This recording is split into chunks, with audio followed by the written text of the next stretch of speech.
Approche graphique d'une fonction est le thème du chapitre suivant.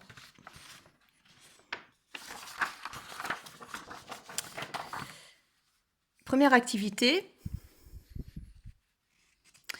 Pour chaque situation suivante, complète le tableau de correspondance entre les variables x et y, établit une relation qui lie y avec x, repère le graphique représentant la situation, caractérise ensuite les graphiques.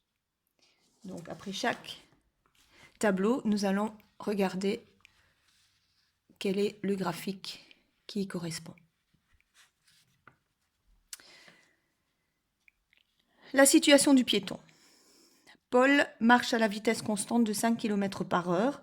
Complète le tableau si tu sais que x représente le temps et y la distance parcourue. Au temps 0, il n'a donc parcouru aucun kilomètre. Donc la première coordonnée, 0, 0. Après 1 heure, il marche à 5 km/h. Et donc après 1 heure, il a parcouru 5 km. Donc le temps, ici, 1 heure. Il aura parcouru 10 km après combien de temps? 2 heures. Et après 3 heures, à vitesse constante, il aura parcouru 15 km. Quelle est la relation qui lie y avec x? Eh bien, on voit que des nombres de la première ligne, pour obtenir les nombres de la deuxième ligne, on fait toujours x 5. Donc, on a ce qu'on appelle un coefficient de proportionnalité. Toutes les valeurs de x sont multipliées par 5 pour obtenir les valeurs de y. Et donc, l'équation qui lie x à y est la suivante. Pour trouver y, je fais 5 fois x. Donc, y égale 5x. Quel est le graphique qui correspond à ce tableau de valeurs? Si on passe en revue les différents graphiques, c'est le deuxième. Il suffit de regarder les différentes coordonnées en rapport avec notre tableau. 0, 0, 1, 5, 2, 10, 3, 15. C'est donc bien ce graphique qui est le graphique correspondant au premier tableau. Donc c'est le graphique numéro 2. C'est un graphique que vous avez déjà vu l'année passée. Donc on écrit caractérisation. Le graphique obtenu est une demi-droite d'origine 0, 0, puisque cette demi-droite démarre au point de coordonnées 0, 0, origine des axes. Une petite remarque pour rappel. Donc ceci est un tableau de proportionnalité.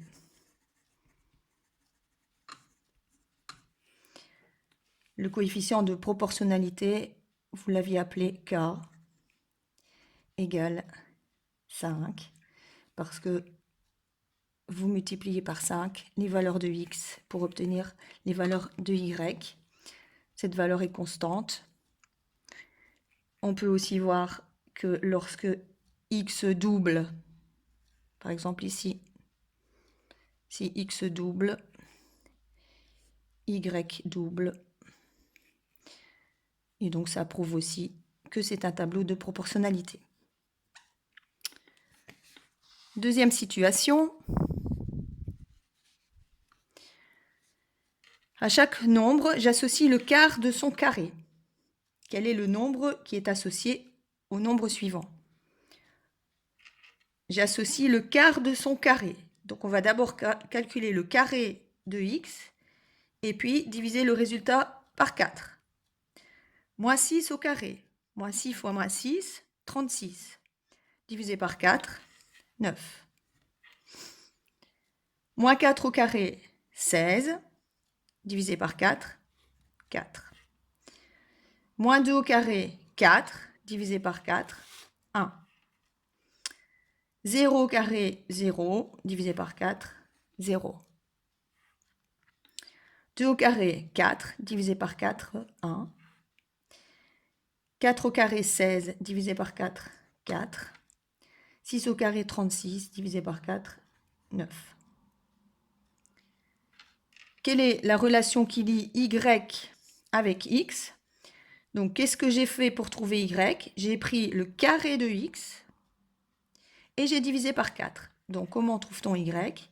Y égale x au carré sur 4. Ceci est donc l'équation du graphique. Quel est le graphique qui correspond à ce tableau de valeurs? Si on passe en revue les différents graphiques, eh bien, on regarde un petit peu les coordonnées et il s'agit du graphique numéro 3.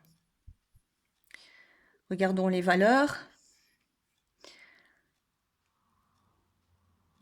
Par exemple, moins 4, 4, ici.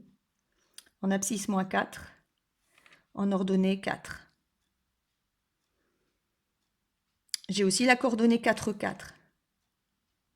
Ici, en abscisse 4, en ordonnée 4. J'ai des points symétriques chaque fois par rapport à l'axe des ordonnées. Cette courbe passe par le point 0, 0, qui est repris aussi dans notre tableau. Alors, cette courbe particulière s'appelle une parabole. Donc, nous allons compléter ici. C'est donc le graphique numéro 3. Caractérisation. Donc, le graphique est une courbe. Donc, courbe appelée parabole passant par l'origine des axes, donc par l'origine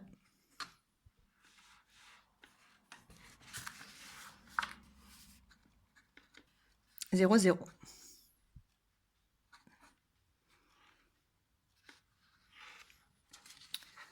Situation suivante.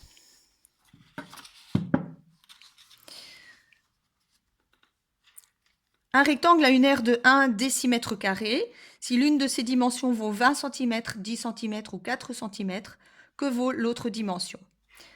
Les dimensions donc sont x et y. Alors, étant donné que les dimensions sont exprimées en centimètres, on va convertir 1 décimètre carré en centimètre carré. Ce sont des unités d'aire, donc attention à la conversion. Donc 1 décimètre carré égale 100 centimètres carrés. Alors, comment calcule-t-on l'aire d'un rectangle? Longueur fois largeur. Donc, si c'est exprimé par des dimensions x et y, quand on va multiplier x par y, on va toujours obtenir 100 cm². Donc, si je donne x 4, que vaut y? 4 fois combien égale 100 cm²? 4 fois 25.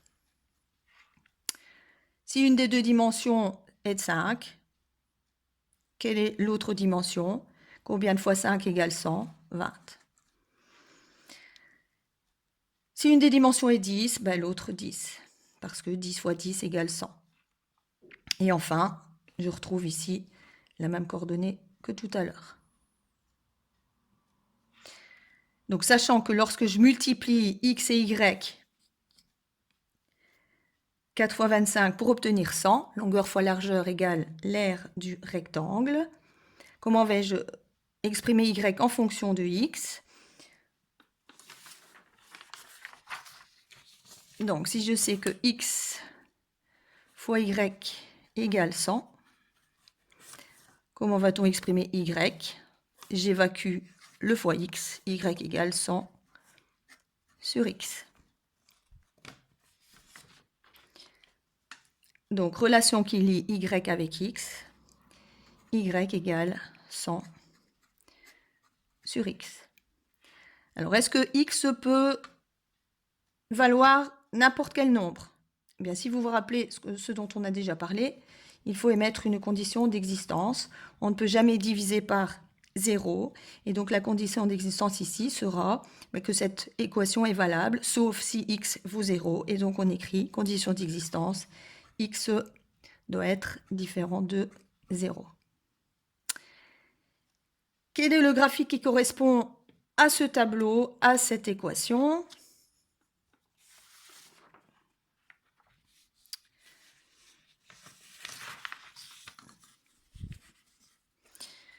Eh bien, c'est le graphique numéro 5.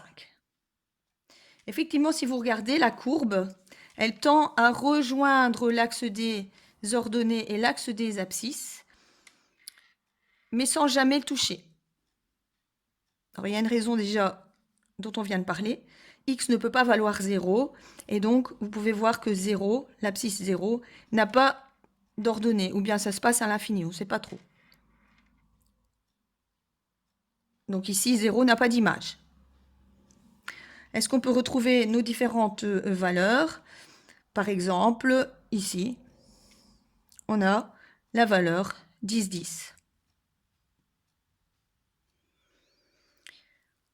La valeur 25, ici.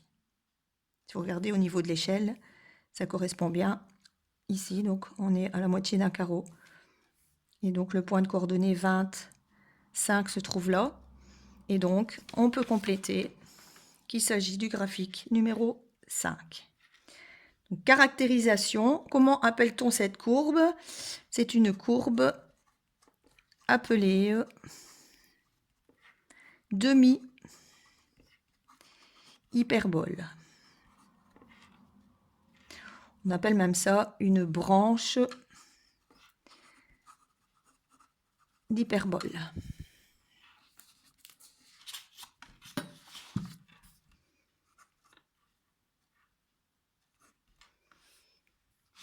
Et donc, on va ajouter en remarque le fait que x n'ait pas d'image.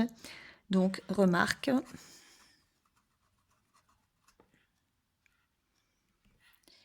Pas de valeur d'y pour x égale 0, ce qui correspond à notre condition d'existence. Alors, pourquoi est-ce qu'on dit une branche d'hyperbole? Parce que vous verrez plus tard des hyperboles. Si on dessine vite fait ce que c'est qu'une hyperbole, c'est par exemple, donc ici, vous avez une courbe comme ceci, et l'hyperbole complète serait la symétrique de cette branche qui serait ici. Quand on a les deux réunis, ça s'appelle une hyperbole. Si on n'a qu'un morceau, cette partie-ci ou celle-là, on va appeler ça une branche d'hyperbole. Et nous pouvons passer à la page suivante.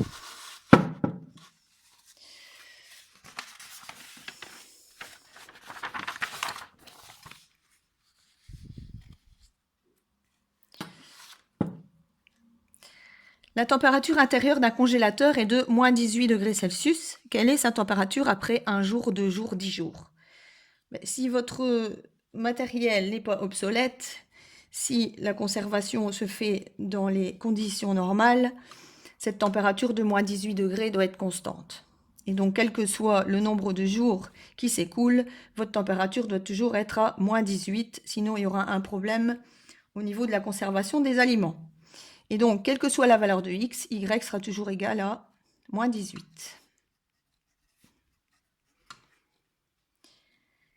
Donc, la relation est très simple. Y est constant.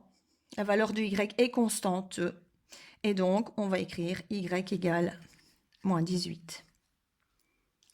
Alors, c'est pas difficile de trouver le graphique qui correspond à cette situation-là. Donc, dans ce graphique ici, on voit là l'axe des abscisses est ici, l'axe des ordonnées est ici, et votre droite, elle se trouve ici, le graphique est ici. La droite qui passe par la coordonnée 0, moins 18. Vous retrouvez 2, moins 18. Après 2 jours, moins 18 degrés. Après 4 jours, moins 18. etc., etc. Et donc, vous avez comme graphique une droite parallèle à l'axe des abscisses. Ça s'appelle le graphique d'une fonction constante. Nous reviendrons aussi à ce terme plus tard. Et donc, on écrit graphique numéro 4. Donc, le graphique est une droite. Donc, le graphique obtenu est une droite parallèle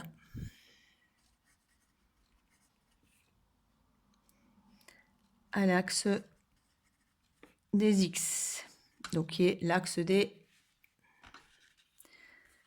abscisses. On va ajouter une petite remarque. Remarque. Graphique d'une fonction constante.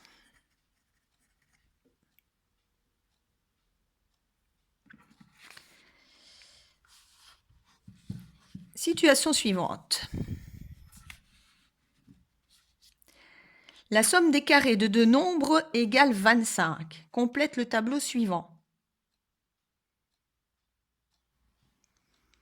La somme des carrés des deux nombres, donc les nombres sont x et y, égale 25.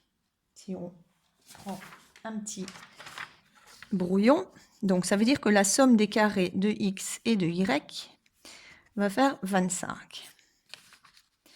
Donc si x égale à moins 5 au carré, plus y carré égale 25. Moins 5 au carré, 25, plus y carré égale 25.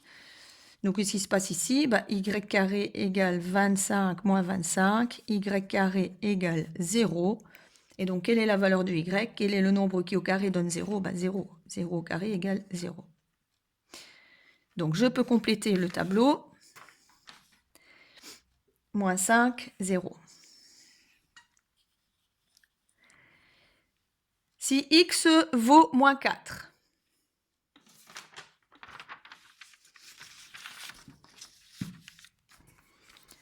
moins 4 au carré plus y carré égale